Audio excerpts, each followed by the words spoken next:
السلام عليكم ورحمة الله وبركاته. دمانتي والسلامتي والله ليال ما توحى كالي دونا قضباديات مهم وكاسوة قوشة maxaa qofka u fududeyn kara inuu guul gaaro qof walba uu doonayaa inuu guuleysto laakiin in yaro kooban ayaa dadka ku guuleysata hamiga iyo hadafka ay dejisteen ku guuleysta qodobkan waxa weeye markuu qofku wax bilaabo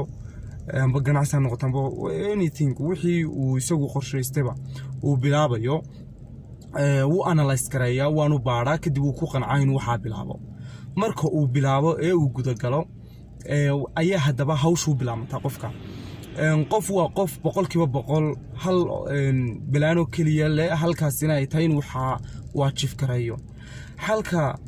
qof kale uu sameeyo inuu bilaanka u dejistay bilaan eega ah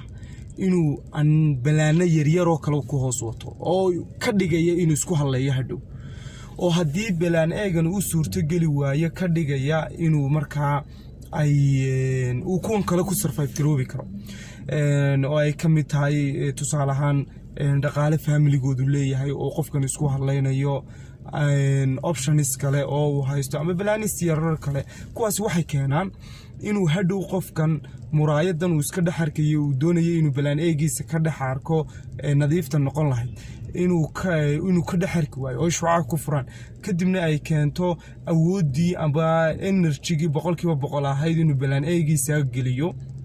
ay keento inay wiiqdo markay wiiqdo deetana energy-ga qofku wuu baahaya options badan iyo meelo badan oo baahabay noqonaysa kadibna deetana taas waxay keentaa inuu qofku bilaan eegiisa 100% ku guuleysan waayo taasna ay keento inuu failure qofku noqdo marka badanka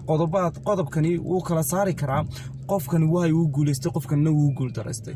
qofkan haduu 100% energy ahaan uu galiyay option kan uu doonayo inuu ku guuleysto kan kalena uu 100% galiyay options kana ay tahay igama dambayso halka kan uu leeyahay way iga dambaysayo options kala baan haystaa waata kala saaraysa dadka weeyaan marka waxaanu ku talinaynaa walaalayaal qof walba inuu bilaanka iyo waxa uu bilaabay aanu waxyaabo kale ku hoos wadin ee uu focuskiisa uu ku adkaysto kadibna deetana awoodda ugu badan uu saaro sidoo ka miro dhan la ka markuu dhameystiro ku kala bilow ka marka dhameystirtana ku kala bilow deetana noloshaadu dhan guul bay ku dhamaanaysaa insha Allah aad baan mahadsantihiin. Assalaamu calaykum waraxmatullaah.